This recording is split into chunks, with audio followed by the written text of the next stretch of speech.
Bismillahirrahmanirrahim. Allahumma sholli ala Muhammad wa ala ali sayyidina Muhammad. Hai pejuang garis 2. Perkenalkan, saya Rahimah. Saya juga seorang pejuang garis 2. Nah, tahun ini pernikahan saya itu udah masuk ke tahun ke-9. Nah, pada kesempatan kali ini saya ingin berbagi cerita kepada kalian bagaimana pengalaman saya menjadi seorang pejuang garis 2 dari yang dulunya berperan sampai sekarang alhamdulillah bisa ridho atas ketetapan yang Allah berikan kepada saya. Nah, cerita ini saya bagikan dalam diari pejuang garis 2 by Umar Rizky.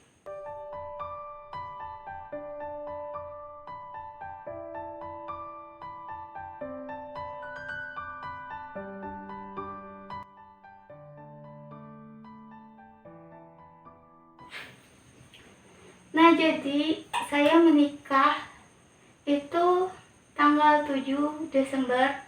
Waktu itu bertepatan dengan bulan Safar ya. Nah, di bulan yang Safar itu sepupu saya juga ada yang menikah di bulan itu ya. Jadi waktu itu saya bertiga orang, sepupu saya ada dua orang ya yang menikah di bulan yang sama, yaitu di bulan Safar. Nah, dari situlah di tahun pertama ya, alhamdulillah mereka semua itu sepupu saya itu mereka alhamdulillahnya mereka segera dikaruniai Allah keturunan. Dari situlah mulai muncul pertanyaan-pertanyaan yang tidak enak, yang bikin sesek, nyesek ya. Tapi waktu itu saya masih biasa aja karena kan saya dan suami waktu itu masih menikmati masa muda lah ya. Waktu itu saya kan masih berumur 22 ya, karena saya nikahnya itu umur saya 21 gitu ya.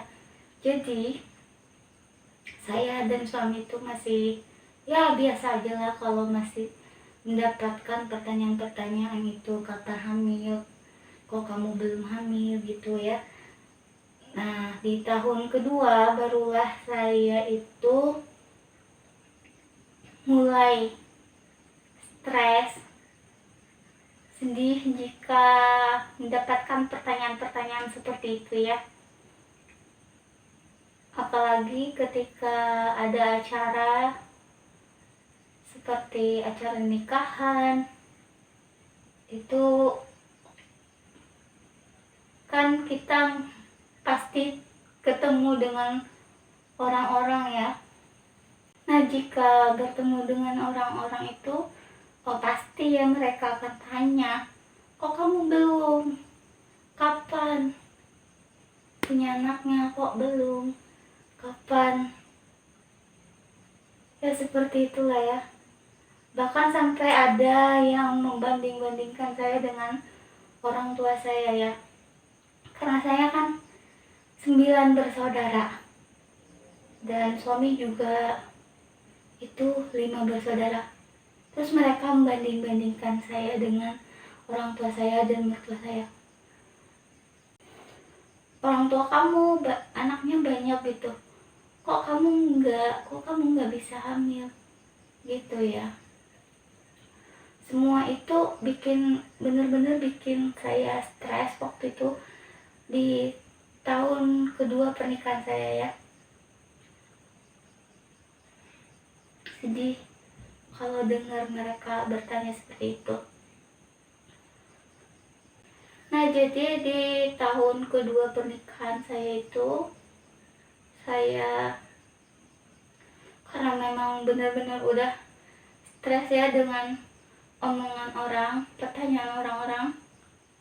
Jadi saya memutuskan untuk tidak terlalu sering bertemu dengan mereka.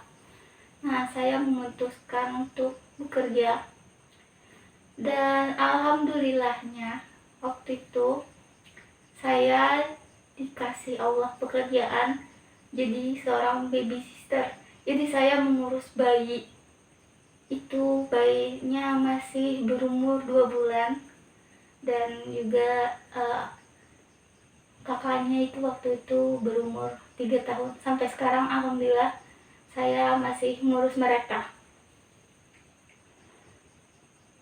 Dan karena mengurus mereka itu saya menjadi happy, senang, karena saya benar-benar ngerasain bagaimana menjadi seorang ibu. Bagaimana seorang ibu yang harus bangun tengah malam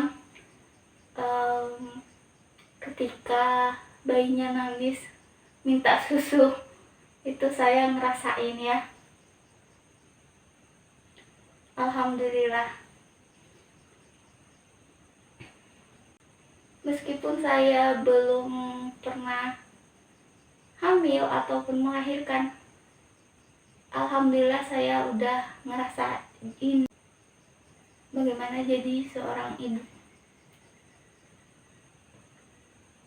Nah, tapi saat ada acara keluarga, itu kan mau nggak mau pasti ketemu lagi ya sama orang-orang.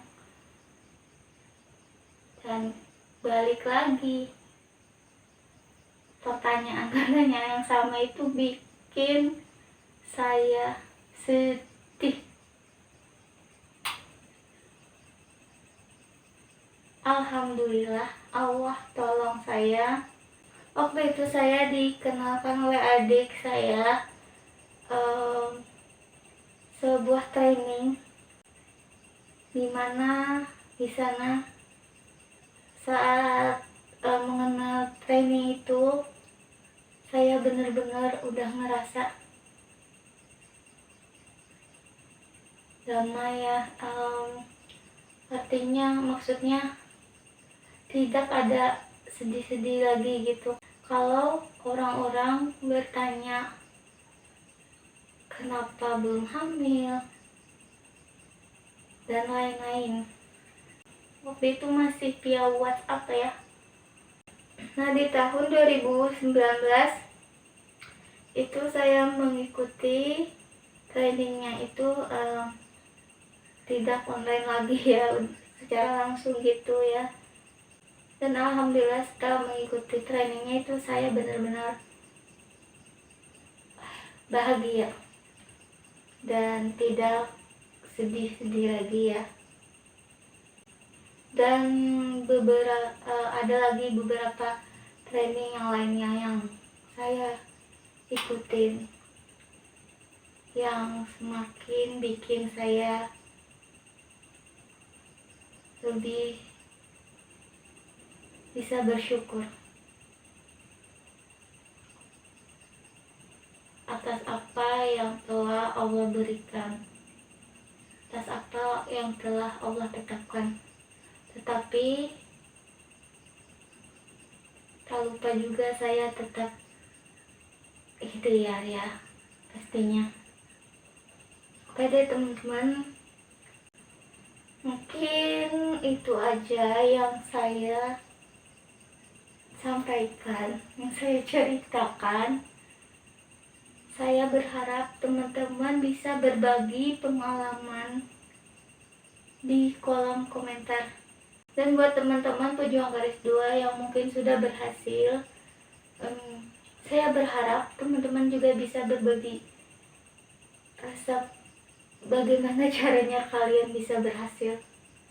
Oke deh teman-teman, sekian dulu video saya. Terima kasih. Wassalamualaikum warahmatullahi wabarakatuh. Bye bye. See you next video.